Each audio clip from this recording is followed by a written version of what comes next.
Pai do Senhor Jesus, irmãos, se Deus quiser, vou estar gravando agora uma série de mensagens dentro do livro de Neemias, pegando alguns pontos de aprendizados aí para a gente estar recebendo edificação da parte de Deus. Neemias, capítulo 1.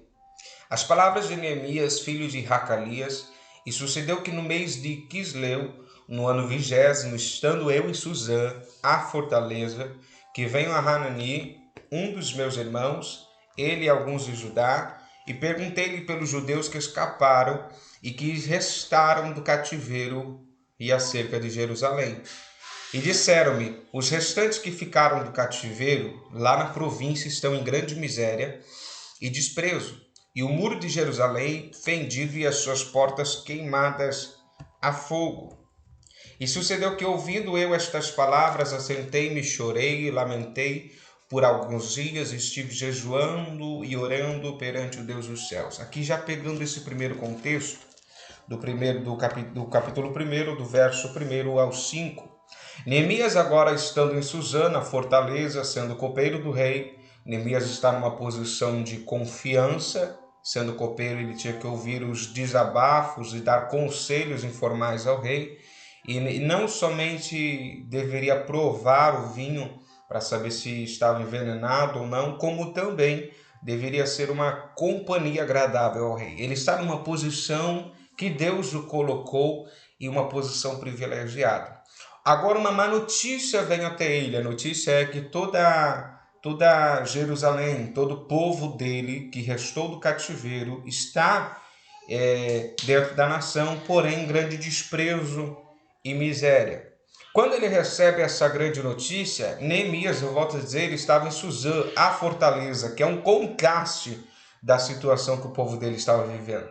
Você receber uma notícia de alguém que está passando por uma situação totalmente oposta à situação que você está, acaba gerando incômodos e angústias, porque você fica se colocando no lugar da pessoa e fica pensando o que você poderia fazer por aquela pessoa. Neemias, então, a Bíblia vai dizer que ele recebe a notícia que os muros estavam fendidos, as portas queimadas a fogo, e quando ele recebeu essa notícia, ouvindo eu estas palavras, verso 4, assentei-me, chorei e lamentei por alguns dias, estive jejuando e orando perante o Deus dos céus. Característica de um líder piedoso, de um líder que compra a causa e se dedica à causa. Quando Neemias recebe a notícia, a Bíblia aqui vai dizer que ele se assenta e chora. A palavra se assentar aqui vai nos trazer então a ideia de Elias primeiro colocando tudo no lugar. Neemias não reagindo pela emoção, Neemias não reagindo pelos impulsos da má notícia, porque toda palavra que vem até nós, ela busca gerar uma reação, seja essa reação boa, seja essa reação ruim, e nós precisamos praticar o que diz a Bíblia assim: todo homem seja pronto para ouvir, tardio no falar e tardio no irar-se.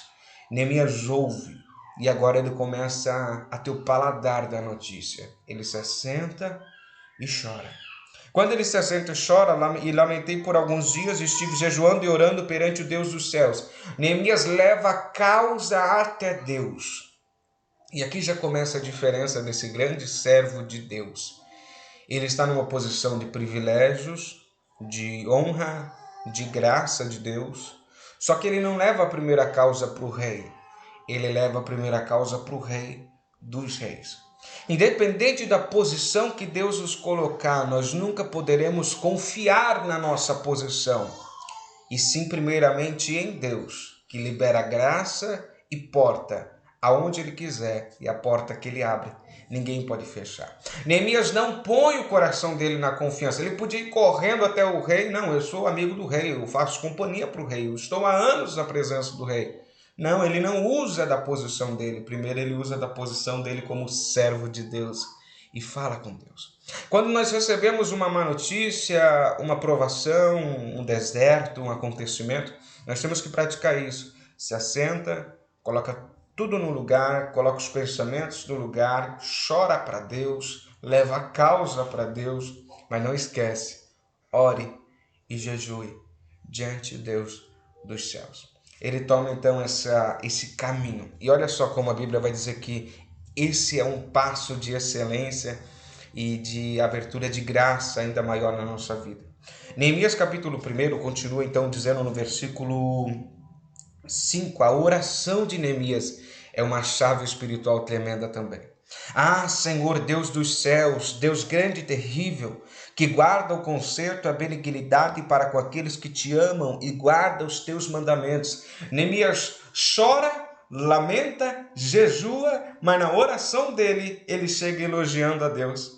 Você percebe que aqui Neemias está tomando um caminho diferente de Jó. Vamos dar uma referência aqui. Jó, nas suas orações, ele indaga, questiona, confronta Deus de forma, a Bíblia vai dizer, sem conhecimento, sem inteligência espiritual. Deus mesmo disse isso a respeito de Jó.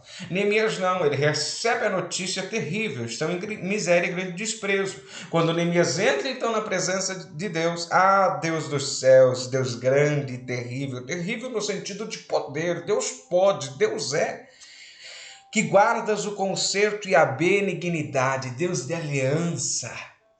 Ele vê a situação de dor, ele vê a situação de angústia do povo dele, mas ele ainda consegue ver Deus como um Deus de alianças, um Deus de benignidade. Benignidade é bondade sem acepção de pessoas, sem respeito a quem, a um injusto, ao justo. Deus é bom, ele não precisa de um estímulo para ser bom, ele é bom. Bom, e continua dizendo aqui, que guardas o conserto e a benignidade para com aqueles que te amam e guardam os seus mandamentos. Espera aí, ó. A oração de Neemias, ela não vai carregar somente uma petição, mas ela vai carregar também uma maturidade.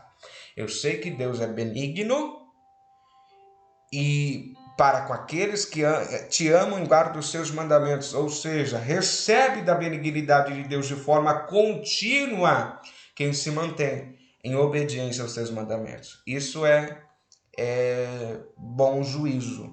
É você ter uma boa mentalidade a respeito de Deus. Tem gente que meio que desdenha de Deus. Deus não é amor. Por que eu estou passando isso? Espera aí. Deus é amor, mas ele é justo, ele é justiça. E ele não vai ter compromisso com as nossas iniquidades, nem vai ajudar nós a permanecermos numa vida desregrada e desobediente. Neemias capítulo 1, verso 6, continua a oração de Neemias. Estejam, pois, atentos os teus ouvidos e os teus olhos abertos para ouvires a oração de teu servo, que hoje eu faço perante ti, de dia e de noite. Espera aí. Não foi uma oração somente. Neemias levou essa conversa com Deus diversos dias. Esteja, pois, atento aos teus olhos, os teus ouvidos abertos para a oração que eu faço perante ti de dia e de noite. Neemias procedeu numa conversa com Deus até Deus manifestar aquilo que deveria ser feito, aquilo que deveria acontecer. Às vezes nós levamos as nossas causas para Deus pela manhã e pela tarde já desistimos. Eu não sei o que vai ser da minha vida, acabou, cansei, Deus não fala comigo, orei a madrugada toda e Deus não falou nada. Neemias recebe uma péssima, uma terrível notícia que traz um impacto emocional para ele, mas ele decide perseverar na oração diante de Deus. Continua, verso 6, pelos filhos de Israel, teus servos, e faço confissão pelos pecados dos filhos de Israel, que pecamos contra ti, também eu e a casa de meu pai pecamos. Olha a maturidade de Neemias. Eu recebi a notícia terrível, mas espera aí, vamos examinar o contexto dessa notícia. O que gerou a destruição de Jerusalém? O que gerou a destruição dos muros de Jerusalém, das portas? Por que veio o fogo? Para quê? Daí Neemias claramente entende. Eu faço confissão pelos pecados dos filhos de Israel, que pecamos contra ti, também eu e a casa de meu pai pecamos. Neemias entra com humildade diante de Deus. Ele não entra confrontando Deus. Deus, por que estamos nessa situação? Por que os meus familiares estão nessa situação? Neemias, ele entra com uma boa compreensão diante de Deus. Nós pecamos e agora eu faço confissão dos nossos pecados diante de ti. Neemias, ele entra como nós deveríamos de fato entrar todos os dias na presença de Deus, reconhecendo que talvez a maior parte dos males da nossa vida venha pela legalidade, pela abertura do pecado na nossa história. Aqui Neemias reconhece: os muros estão fendidos, as portas estão queimadas a fogo, porque a nação quebrou princípios de Deus, regras de Deus, a lei de Deus, e eu preciso resolver isso. Como que então eu resolvo aquilo que aconteceu por permissão, por soberania de Deus, por causa do pecado? Por meio da confissão. Aquele que confessa o seu pecado e abandona encontrará misericórdia. Perceba que ele começa se assentando, chorando, jejuando e orando. Ele vai levar o arrependimento dele com grande pesar e com um sério pesar diante de Deus. Não é qualquer arrependimento. Não foi aquele chorinho de uma noite: Deus, não me arrependo, não vou mais fazer, no outro dia estava fazendo. Não, Neemias decide buscar misericórdia diante de Deus. Às vezes a gente peca e o pecado traz diante da nossa vida diversas situações difíceis, diversos desertos, e quando nós nos deparamos com o deserto, nós temos uma talvez preguiça, um relaxo tremendo de não perseverar em buscar a solução daquela situação diante de Deus. Porque muitas vezes nós ficamos chateados com Deus, tem gente que fica frustrado com Deus. Poxa, mas eu fiz isso e agora estou colhendo tudo isso? Não é justo. A gente acha a consequência do pecado muito forte, muito alta. Mas Deus é justo, creia nisso, a balança de Deus é justa. E é tão bom a correção de Deus, o castigo de Deus, que ela tende a nos levar ao arrependimento. A tristeza, segundo Deus, gera senão fruto para o arrependimento, da qual ninguém se arrepende. Ninguém se arrepende da salvação que vem junto com o arrependimento. Agora vamos olhar para cá. Neemias capítulo 1, ele confessa no verso 6 os pecados da nação, persevera na confissão de pecados. Espera aí, foi uma nação de pecado. Foi décadas de pecado, foi anos no pecado. Eu não vou resolver isso em um dia só. Vamos conversar com Deus um tempo sobre as situações. Vamos nos aprofundar diante de Deus, confessando, até eu me sentir totalmente limpo, purificado. É incrível que a gente se batiza nas águas, vai para a igreja e de repente a gente acha que já está tudo bem. E a gente não resolveu diversas pendências diante de Deus.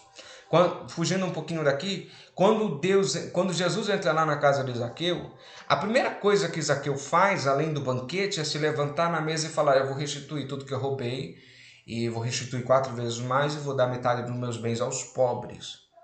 Zaqueu toma uma decisão não só de receber Jesus, mas de resolver os seus pecados contra Jesus, contra Deus. Neemias toma uma decisão: peraí, é consequência do pecado? Vamos resolver então essa área, vamos quitar diante de Deus essa área. Se você pecou, se você falhou, se nós falhamos, nós temos um advogado fiel que é Cristo Jesus. Mas esse advogado precisa ser procurado.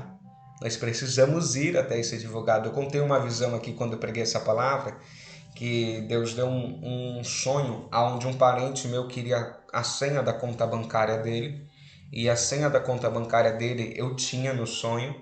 E eu falava para ele qual era a senha. A senha era essa: se você não confessar os seus pecados diante de Deus, o diabo vai poder te acusar e as portas não podem se abrir para você.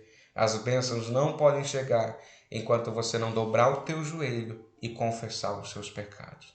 Essa era a senha da conta do banco dele.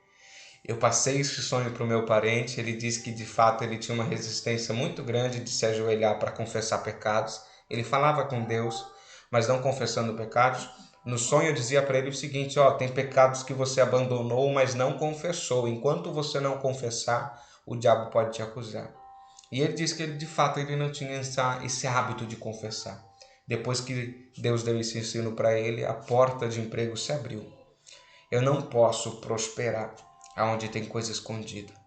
A Bíblia diz que aquele que esconde o seu pecado, aquele que encobre a transgressão, não prosperará. Neemias toma um bom caminho, um caminho de humildade, de maturidade, inteligência espiritual e humildade para resolver os pecados da nação. Verso 7: de todos nós nos corrompemos contra ti, não guardamos os mandamentos, nem os estatutos, nem os juízos que ordenastes a Moisés teu servo. Lembra-te, pois, da palavra que ordenastes a Moisés teu servo, dizendo: vós transgredireis, e eu vos espalharei entre os povos. E vós vos convertereis a mim, guardareis os meus mandamentos e os fareis. E então, ainda que os vossos rejeitados estejam no cabo do céu, de lá os ajuntarei e os trarei ao lugar que tenho escolhido para fazer ali habitar o meu nome. Estes ainda são os teus servos e o teu povo que resgataste com tua grande força e com tua forte mão. Neemias agora recorda do juízo de Deus e das maldições que Deus havia liberado dentro das leis de Moisés quanto à desobediência do povo. Vocês pecarão, e se vocês pecarem, eu vou espalhar vocês entre as nações. Neemias não acha isso injusto. Ele percebe que isso é uma justa justiça de Deus. Daí Neemias continua agora lembrando também da promessa de restauração. E vós vos convertereis a mim, guardarei os meus mandamentos e os fareis. Então, ainda que os vossos rejeitados estejam no cabo do céu, de lá os ajuntarei e os trarei ao lugar que tenho escolhido para fazer habitar o meu nome. Mesmo que a maldição tenha se cumprido por conta da desobediência, Deus também deixou um amparo dentro da sua palavra. Se vocês voltarem a guardar os meus mandamentos, se arrependerem, eu posso juntar vocês, reunir vocês, ainda que vocês estejam nas extremidades do céu. O que Deus está dizendo é: não tem problema que vocês tenham buscado que eu não possa resolver. Não tem situação que vocês tenham buscado que eu não posso resolver. Mas para isso tem que ter obediência e arrependimento. E Neemias vai se lembrando disso diante de Deus. Então ele se apega à espada do Espírito, que é a palavra de Deus, suas promessas. Ele se apega à espada do Espírito para orar com Deus e vencer aquela situação. Lembra, Senhor, que o Senhor disse que se a gente obedecer e guardar os teus mandamentos, se converter a ti, o Senhor ajunta, ainda que esteja nas extremidades do cabo do céu. Então, olha só, eu preciso orar apegado com a palavra de Deus. Eu preciso orar apegado com as promessas bíblicas de Deus para a minha vida. Neemias faz isso. E ele faz tanto isso que mesmo eles estando rejeitados, desprezados, em grande miséria, olha o que Neemias tem coragem de falar para Deus: estes ainda são teus servos. Pecaram, mas são teus servos. Falharam, mas são teus servos. Ei, não é porque Deus os coloca em juízos, provações, dificuldades, colheitas de coisas que nós plantamos que deixamos de ser herança de Deus. Que Deus para de ser o nosso Pai. Não, Ele é o nosso dono, o nosso Pai. Ele continua sendo o nosso Pai amoroso, mesmo quando Ele nos coloca em situações que a gente não entende, que pela nossa falta de conhecimento a gente não compreende os juízos de Deus. Mesmo no juízo, Neemias tem coragem de dizer: esses ainda são teus servos, olha só, e o teu povo que resgataste com a tua grande força e com a tua mão forte. Neemias diz: ei, Deus, é um investimento teu que está lá. Jerusalém, a nação, Israel, é um investimento teu, Deus. Aqui olha a inteligência espiritual de Neemias para convencer Deus de agir a favor dele e do povo dele. Deus, foi o Senhor que investiu em nós. Foi o Senhor que colocou de pé esse povo. Foi o Senhor que formou desde Abraão, Isaac, Jacó. Foi o Senhor que passou por nós, diz o livro, se não me falha a memória, de Ezequiel. Foi o Senhor que passou por nós quando nós éramos nada e nos adotou, investiu em nós. O Senhor é o marido de Israel. Eles são o teu povo. E foi o Senhor que resgatou. Ei, não esqueça o que a Bíblia diz: aquele que começou a boa obra em vós é fiel também para completá-la. Deus tem desejo de completar a obra. E se por algum momento a obra foi pausada pelo pecado, entenda isso, Deus quer completar a obra. Mas para completar a obra, alguém tem que se converter. Alguém tem que se arrepender. Conversão aqui, irmãos, saia dessa simplicidade de que é ir à igreja, entrar nas águas e ir lá para frente estender a mão. Não. Conversão é mudar o caminho completamente. Tem gente que vai para a igreja, mas não mudou o caminho. Não mudou os objetivos, não mudou a mentalidade, não deixou Deus mudar o coração, não deixou Deus mudar as ações, as reações, as opiniões. Não, tem que converter. Converte o caminho, faz o retorno. E faz o retorno mirando para Jesus, mirando para a palavra de Deus. Neemias capítulo 1, verso 10, verso 11 agora. Senhor, estejam, pois, atentos os teus ouvidos à oração do teu servo e à oração dos teus servos que desejam temer o teu nome. A oração de Neemias não é benefício próprio, mas a oração dele é que fosse criada uma circunstância de bênção, a fim de que fosse manifestado temor ainda a Deus. Espera aí, eu não estou pedindo para Deus me abençoar, para eu ficar numa vida relax, numa vida tranquila. Não, eu estou pedindo para Deus me abençoar, para que o meu temor por Ele continue sendo manifesto diante de todos, e todos vejam que eu quero de fato servir a Deus e fazer a vontade de Deus. Os que desejam temer o teu nome, faze prosperar hoje teu servo e dá-lhe graça perante este homem. Então eu era copeiro do rei. Agora sim. Faze prosperar hoje teu servo, buscou a prosperidade depois de confessar as situações que eram impedimentos para a prosperidade. Eu não posso avançar sem resolver o que Deus quer que eu resolva. Deus não me coloca um passo adiante enquanto eu não olhar para trás e resolver o que ficou lá atrás com Ele. Neemias começa resolvendo para daí avançar. Faze prosperar teu servo e dá-lhe graça perante este homem. Era eu então copeiro do rei. Agora Neemias também traz diante de Deus essa informação. Senhor, me dá graça diante desse homem. Tanto diante de Neemias queria a graça de Deus, para que também diante do rei houvesse graça, favores imerecidos. Eu disse aqui no começo que Neemias não colocou a confiança dele no cargo dele, colocou em Deus. Neemias entendia que o que gerava bênção na vida dele não era a afinidade com o rei, nem a amizade dele com o rei, nem a companhia que ele fazia ao rei. O que geraria favores na vida dele era Deus liberar do céu o favor.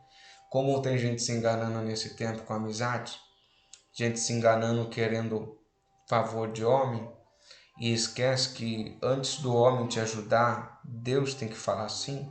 Se Deus não falar assim, não adianta você pedir, não adianta você chorar, não adianta você desabafar. Se Deus não liberar do céu o auxílio, não tem ser humano que tenha capacidade de te ajudar. Se Deus não falar do céu, pode resolver a situação desse daí que eu estou com ele, vou prosperar ele, vou resolver a vida dele. Se Deus não liberar isso do céu, irmão, você pode achar o melhor pastor dessa terra, ele não vai conseguir resolver a tua situação se você primeiro não se resolver com Deus. Deus só libera graça sobre os pastores, sabedoria, entendimento para cada alma conforme Deus quer. Não é a gente que escolhe, nossa, esse aqui eu vou ajudar a vida dele, vou mudar a história dele. Não. Tem gente que está passando por situações tão simples que eu não sei o que falar a elas, mas tem gente com situações tão complexas que Deus dá tanta coisa para falar, e quando você vê a vida dela se resolveu, mas aquele que está com uma situação simplesinha, que parecia ser fácil de resolver, você não consegue. Porque Deus só faz prosperar harmonia em todas as áreas da vida de quem primeiro se resolve com ele. E às vezes tem pessoas que estão com uma situaçãozinha pequenininha, mas diante de Deus estão com dificuldade de resolver situações lá de trás. Amém? Neemias capítulo 1. Eu vou fazer uma série de mensagens dentro desse livro e espero que essa mensagem aqui tenha iluminado o teu entendimento e te encoraje aí adiante. Vou fazer uma breve oração com você. Que Deus te disponha, quando você receber as notícias nessa vida, de levar as notícias diante de Deus. Que Deus nos disponha também a resolver os nossos pecados diante de Deus. E por terceiro, que a gente não esqueça que por mais longe que estejamos de Deus, da sua casa, dos lugares de adoração, nós continuamos sendo herança de Deus. Ele nos ama, Ele nos quer bem, só que precisamos nos resolver com Ele. E quarto, o favor só é liberado se do céu vir primeiro. Nada pode ser dado ao homem se do céu não for dado primeiro. Ore comigo. Senhor meu Deus e meu Pai eterno, em nome de Jesus, nós ouvimos sobre as ações de Neemias, ó Deus. Ensina-nos a apresentarmos as nossas causas diante de Ti Ensina-nos também a nos recordarmos dos nossos pecados que não foram confessados, resolvidos, retratados, ó Deus querido, diante de uma oração contigo, no teu nome, Jesus, como está escrito. Se confessares os vossos pecados, ele é fiel e justo para perdoar e purificar de toda injustiça. Não nos deixe esquecer de resolver as nossas dívidas com o Senhor e com o nosso próximo, Senhor, pois sem isso não haverá prosperidade e crescimento, não poderemos avançar. Em nome de Jesus, Pai, também, Senhor Jesus, assenta no nosso coração que somos teus servos, tua herança, o teu povo, resgatado pelo sangue de Jesus. Independente da situação que eu me encontre, que os teus filhos se encontrem, nós somos teu povo e o Senhor tem uma obra em nós, e o Senhor quer completar essa obra. Em nome de Jesus, Pai, seja o mais profundo abismo, mais sujo pecado, Senhor Jesus, que o teu filho, a tua filha tenha entrado, meu Deus, em nome de Jesus, Pai, pela fé, Senhor, eu creio, Senhor, que o Senhor é poderoso para levantar essa pessoa daí e fazer uma grande obra, uma grande restauração. Deus, em nome de Jesus e também diante dos homens nessa terra, possamos encontrar graça, favores imerecidos, ó Deus, em nome de Jesus, papai. Sim, nos faz, Pai, sermos, ó Deus querido, abençoado, aonde pisarmos a planta dos nossos pés, eu te peço, em nome de Jesus. Escreve a tua lei, a tua palavra, os teus mandamentos na tábua do nosso coração, Jesus. Amém e amém. Assim eu te agradeço, Senhor. Deus te abençoe.